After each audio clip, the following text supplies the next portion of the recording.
السلام علیکم، میں ہوں عابد اندلی بنادری میں موجود ہوں راجہ عامر عباس صاحب کے ساتھ۔ سر، سپریم کورٹ کے اوپر حملے ہو رہے ہیں، کل آپ لوگ سڑکوں کے اوپر نکل رہے ہیں کیا؟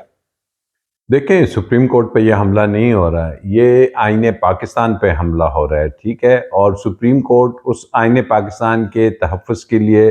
بالکل ان تمام جو ایک ہوسٹائل اس وقت ایٹماسفیئر ہے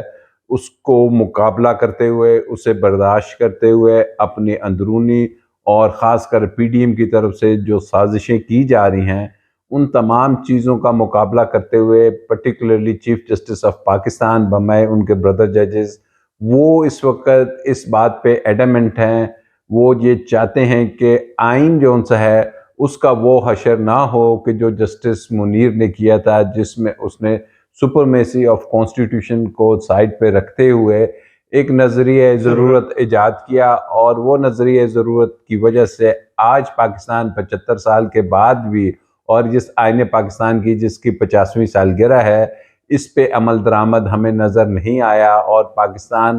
کے بارے میں اور اس آئین کے بارے میں مجھے بڑی شرمندگی ہوتی ہے کہ جب ہمارے ہمسایہ ملک جس کے ساتھ ہمارے اختلافات ہیں، وہاں کا ایک سابق چیف جسٹس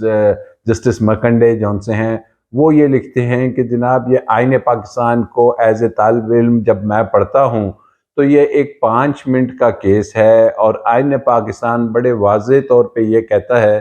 کہ جی یہ تو 90 دن کے علاوہ کوئی آپشن ہی نہیں۔ آئین پاکستان کی سپرٹ یہی ہے کہ جیسے ہی کوئی، اور نہ صرف آئین پاکستان کی سپرٹ ہے، ایک پارلیمانی جمہوریت کی بھی، ڈیموکریسی کی بھی یہی سپرٹ ہے کہ جب پارلیمنٹ میں پارلیمانی جو ممبرز ہیں وہ نہیں ہوں گے، وہ ریزائن ہو دیں گے، یا پارلیمنٹ جو ان سا ہے وہ ڈیزولو ہو جاتا ہے، تو 90 ڈیز کے اندر اندر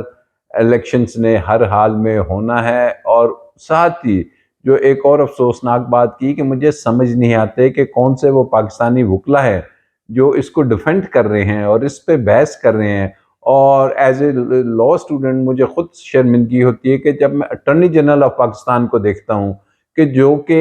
ٹھیک ہے حکومت کے ایک لا ایڈوائزر ہیں، لیکن اس کے ساتھ ساتھ وہ اس وقت جو ان سے ہے وہ سپریم کورٹ کی نوٹس پہ ہیں، اور وہاں پہ وہ سپریم کورٹ میں as an officer of the court کھڑے ہیں، لیکن وہ بھی بار بار ان کے منہ سے آرگومنٹس کچھ نہیں لکھتا اس کے دفاع میں کہ جی 90 دن سے زیادہ ہونا چاہیے یا نہیں، ماں سوائے کہ ہر 5 منٹ کے بعد ان کے منہ سے ایک بات نکلتی ہے، فل کورٹ، فل کورٹ اور فل کورٹ، جس پہ ان کی سرزنش بھی ہو چکی ہے، اور عدالت نے اس فل کورٹ کے کانسیپٹ کو اٹھا کے ڈسٹ بن میں ڈال دیا ہے، یہ کہتے ہوئے کہ جناب کسی بھی طریقے سے اس فورم شاپنگ کی اجازت نہیں دی جائے گی۔ یہ نہیں کہا آپ کو اجازت دی جائے گی کہ آپ جو ہماری سپیریئر جوڈیشری ہے اس کو ایک شاپنگ سینٹر سمجھ لیں کہ ایک دکان پہ چیز پسند نہیں آئی ایگزیکٹلی اور دوسری دکان پہ چلے جائیں، اور دوسری کے بعد تیسری پہ چلے جائیں، اور تیسری پہ اگر آپ کو نظر آتا ہے کہ جی یہاں دکاندار بھی واقف بیٹھا ہے اور اس کے ساتھ کوئی اس نے اچھی ڈیل لگائی ہوئی ہے، تو پھر ہم وہاں سے ریلیف لے لیں۔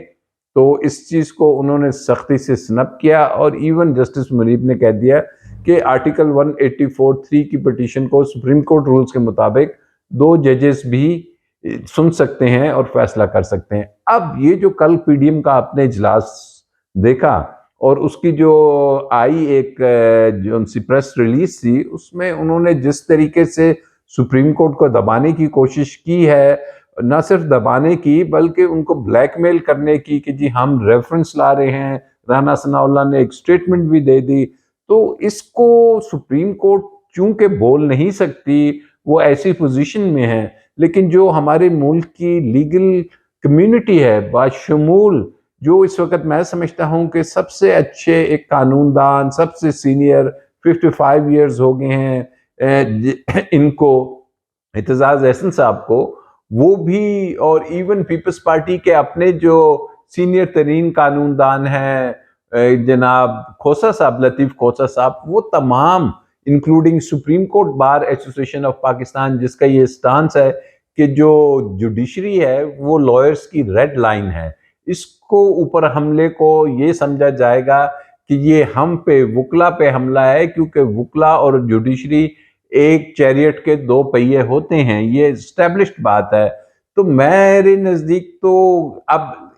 کل کا دن پاکستان کی تاریخ میں بہت اہمیت رکھے گا اور رکھتا ہے، کیونکہ کل وہ فیصلے کی طرف ہم بڑھیں گے یا آ جائے گا کہ جس سے اس ملک میں طے ہونا ہے کہ جی کیا ہم نے بلیک میلنگ اور مافیاز اور سیاسی جو ایک موروثی سیاست ہے ان کے ہاتھوں یرغمال بنے رہنا ہے، یا ہم نے اس آئین پاکستان کو اس کی بالادستی کی بات کرنی ہے، اور یہ جو کہتا ہے کہ جی اس ملک میں جو حاکمیت ہے وہ اللہ تعالیٰ کی ہے، اور اللہ تعالیٰ کے بعد اس کے چوزن ریپرزنٹیٹیوز کے ذریعے وہ اختیار نیچے ان کو دیا جاتا ہے، اور وہ ہے پارلیمنٹس، اور پارلیمنٹس کو خالی نہیں رکھا جاتا۔ اور اگر یہ جو موجودہ حکومت ہے یہ سمجھتی ہے کہ وہ کسی دھونس دھمکی، پریشر یا بلیک میلنگ سے ججز کو، کیونکہ جس کا تذکرہ کیا بھی گیا پچھلی ڈیٹ آف ہیئرنگ میں، آپ بھی موجود تھے اندلیب، اور آپ نے سنا کہ انہوں نے کہا کہ جی یہ جو ویڈیوز کی باتیں کی جا رہی ہیں، ججز کو پریشرائز کیا جا رہا ہے، ان کے بچوں کے بارے میں، ان کے اہل خانہ کے بارے میں باتیں کی جا رہی ہے، اس کو بہت ہی افسوس کا انہوں نے اظہار کیا۔ اور پرٹیکولرلی جب وہ پاکستان بار کونسل کا وائس چیئرمین آئے تو ان کو کہا کہ میں ایکسپیکٹ کر رہا تھا کہ آپ مجھ سے چیمبر میں آ کے مجھ سے ملیں گے اور آپ بہت پہلے آئیں گے، لیکن آج آپ آئے ہیں کہ جی فل کوٹ بنائے، جس پہ انہوں نے نہایت افسوس کا اظہار کیا۔ اور وہ صدر جو کہ ایک گروپ کی حیثیت سے تو آ سکتے ہیں، غالباً ان کو جو لائرز کمیونٹی ہے شاید اس چیز کی وہ پذیرائی نہیں کریں گے، اور میں نہیں سمجھتا کہ اب جو لائرز کمیونٹی ہے وہ اس چیز کو الاؤ کرے گی۔ اور آپ کے چینل کے اس کے توسط سے میں خاص کر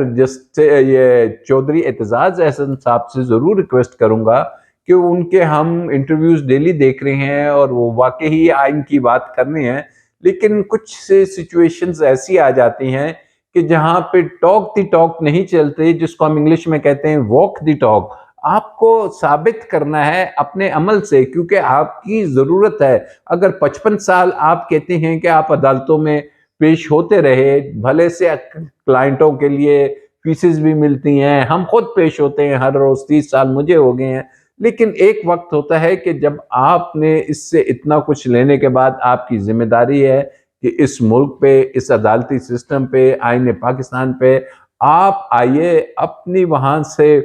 پریزنس شو کریں، کورٹ نمبر 1 میں موجود ہو۔